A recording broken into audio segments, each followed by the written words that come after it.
O mga kalaog, ito po ang mga murang paliguan na pwede nyong dayuhin dito lamang sa Tanawan, Santo Tomas at Malbar. Dahil tagilid na mga kalaog at sobrang taas ang gasolina ay kailangan natin maghanap ng mura, malinis at legit na paliguan na pwede nyong dayuhin ngayong summer. Ay ika nga nila, hindi mo kailangan gumasa sa sobra-sobra para lamang mag-enjoy. Sapat na dito sa mura at malinis na paliguan.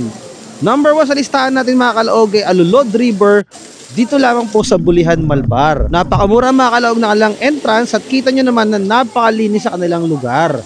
Ari may lakarin lamang 250 step pero ito ay legit na pwede nyong puntahan. Number 2 sa ating listahan, weather ng Ambulon, Tanawan City. At dahil bukal po ang nagsusupply ng tubig dito lang sa may weather, ay legit po na malinis ang tubig nila. At kahit pa pagkakadami ng tao guys na maligo dito ay hindi po masyado naglalabo ang tubig nila. Dahil na rin po sa continuous water galing po sa bukal.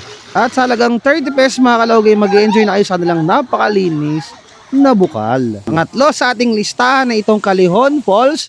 Dito lamang po sa may San Gregorio, Malbar, Batangas. At tulad po ng Alulod mga kalaog, malinis po ang tubig nila dito. Na kung saan pwede kayo mag-relax sa kanilang mga mini falls na legit na malinis at talagang dinadayo ng mga Balbareños at Tanuaneños. At 300 to 400 step ang kailangan nyo guys lakarin papunta po dito. Libre po pala ang paliligo dito, no entrance. Pang-apat sa ating listahan ito yung Canistor Little Paradise Resort dito sa boundary ng Santo Tomas at Malbar. Isa po siyang overflowing river na magaling po sa Santo Tomas at dediretso po sa Malbar.